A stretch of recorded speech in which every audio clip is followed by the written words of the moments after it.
नमस्कार मित्रांनो, good morning. आता सकाळची 7 वाजलेले आहेत आणि आपण आलेलो आहे आपल्या दोडक्याच्या प्लॉटमध्ये.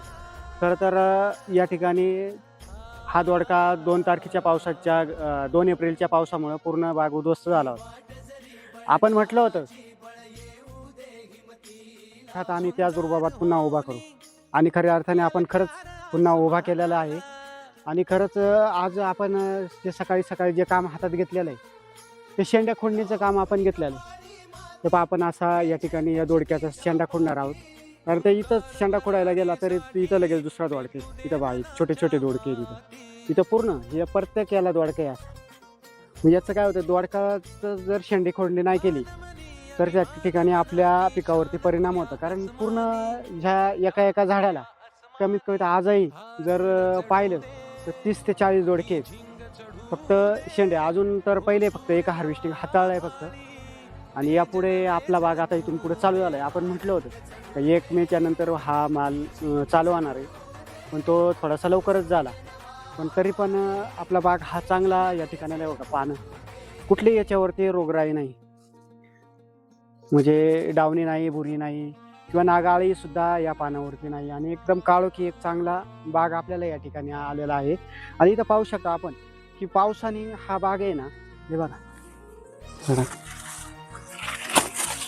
हे बघा, या ठिकाणी ज्यावेळेस आम्ही हे केलं, ज्यावेळेस पाऊस पडला त्यावेळेस हा बागाचं बघा प्रत्येक या ठिकाणी असं, म्हणजे त्यावेळेस अशी परिस्थिती होती का हा बाग येणारच नाही आणि प्रत्येकाला वाटलं होतं का हा बाग गेला, संपला म्हणून. परंतु बघा या ठिकाणी हे गाराने पूर्ण असं खाचे पडले. इथं हे झाड हे बघा, प्रत्येक ठिकाणी असं झालं. प्रत्येक ठिकाणी बघा झाडाची उंची आज 7 ते 8 फूट आहे.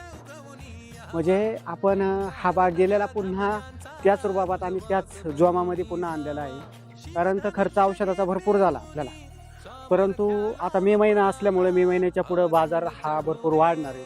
आणि आपण सगळंच एकच बघत नाही, तर या ठिकाणी आपण पाहू शकता की इथं आपण ही ग्लास लावलेली आहेत, याच्यामध्ये चॉकलेट ठेवले. ते उत्कृष्ट एक चांगला वास या ठिकाणी येत असतो. आणि या इथं बघा ह्या ज्या डंक मासे आहेत, फळमासे म्हणतात त्याला, ह्या फळमाशांचं नियंत्रण आपण यांच्या माध्यमातून केलं आहे. कारण तर जर या दोडक्याला डंक मारला तर दोडका वाकडा होतो किंवा त्याच्यावरती किडीचा प्रादुर्भाव होतो. यासाठी आपण हे प्रत्येक ठिकाणी असे एका प्लॉटमध्ये 10-10, 12-12 आपण फळमाशीचे ग्लास या ठिकाणी लावलेले आहे. त्याच्यामध्ये एक चॉकलेट आहे, सुंदरसा सुगंध असल्यामुळे या ठिकाणी फळमाशी येऊन येते आणि इथं जमा होते. आणि ते कालांतराने त्याच्यात विष असल्यामुळे ते त्याच ठिकाणी मरून जाते. त्याच्यामुळे आपण औषधाचा खर्च किंवा औषधं फवारतो तरी आपण ऑर्गॅनिकच औषध फवारतो. कारण तो कुठल्याही मनुष्याला आपल्यापासून हानी होऊ नये. कारण तर कॅन्सरसारखे दुर्दैव आजार हा प्रत्येक ठिकाणी आपल्याला पाहायला भेटतो. त्याच्यावरती मात करण्यासाठी आपण हे जुगाड असं तयार केलेलं आहे. आणि हे बघा इकडं या साईडला जर पाहिलं तर पूर्ण डोंगरदरे आहेत. इकडं आजूबाजूला कुठंच तुम्हाला हिरवं दिसणार नाही. परंतु आपण कोण म्हणतंय की या ठिकाणी या आदिवासी, म्हणजे आमचं गाव हे सोनावळे आहे, पण कोण म्हणतं का या ठिकाणी कुठलं पीक येत नाही, फक्त भातच येत आहे, अशी गैरसमज सोडून द्या. कुठलंही पीक आमच्याकडे 9 प्रकारचे भाजी आहेत. वेलवर्गीय असेल, त्याच्यानंतर मी तुम्हाला एक दुसरी जे अमेरिकन भाजी ती सुद्धा आपण या ठिकाणी काही कालांतराने दाखवणार आहे. तिचा सुद्धा प्रयोग या ठिकाणी केला आहे आपण. कारण ते नेट शेडमध्येच येते असं म्हणतात तिकडल्या पूर्व भागात तर आहेच आहे. आणि या ठिकाणी सुद्धा आपण तो प्रयोग केला आहे. पण बघू पुढच्या कालखंडामध्ये कोणकोणती पिकं घ्यायची, कोणत्या मार्केटला जर गेलं आपण तर आपल्याला माहीत झालं 4-5 वर्ष आपण जातोय तर कोणत्या पिकाला उन्हाळ्यामध्ये मार्केट असतो. मग तेच पीक आपण या ठिकाणी निवडलेलं आहे. आणि निवडत असताना आपण या बियाण्याच्या किमतीकडे पाहिलंच नाही.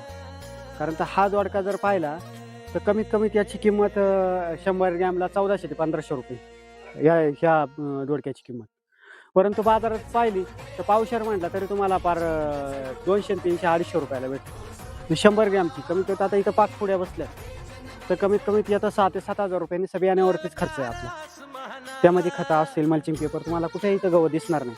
कारण तर आपण इकडे पाहतोय की गवताचा जर प्रादुर्भाव जास्त असला, आपण हे पाऊस पडल्यामुळे गवत आलेलं आहे पण इथून पुढं आपण हे गवत पूर्ण काढून टाकणार आहे. कारण गवत जर असलं तर त्याच्यावरती कीटकाचा प्रादुर्भाव हा जास्त होत असतो.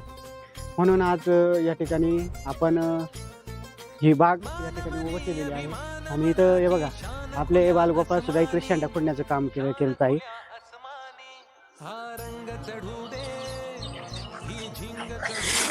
हा एक पण तिथं आता दोडका आहे तर इथं हा बघ त्या दोडक्याची लांबी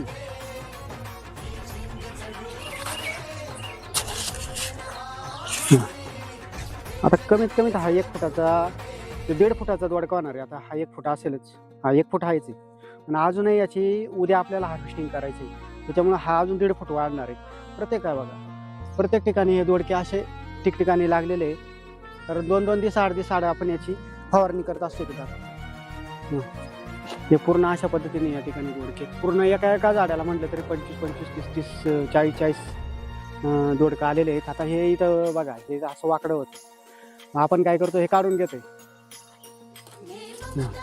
इथं याच्या ज्या मिशी आहेत ह्या मिशा याला गुंडाळल्यामुळे हा वाकडा झाला. पण हा 2 दिवसांनी परत आपल्याला सरळ पाहायला भेटणार आहे एकाच दिवसामध्ये. कारण हा खाली लोंबला का हा पूर्ण सरळ दिसणार आहे आपल्याला. मग आपण अशा छोट्या छोट्या गोष्टीकडं या ठिकाणी लक्ष देत असतो. आणि गेलेला भाग पुन्हा त्याच जोमामध्ये आता एकही झाड तुम्हाला दिसणार नाही कुठं त्याच्यावरती व्हायरसचं झाड दिसतंय का कुठं? दिसणारच नाही. आणि त्याच्या वेळोवेळी आपण फवारणी करत असतो. फवारणीचा खर्च भरपूर आहे, तरी पण आपण जिद्द सोडली नाही. आणि मित्रांनो तुम्ही पण जिद्द सोडू नका. कारण पाऊस पडला, गारांचा पाऊस पडला, आपण रडण्यापेक्षा आपण कुठंतरी करून दाखवा. कारण शेतकरी हा जगाचा पोशिंदा आणि तो कधी रडत नाही.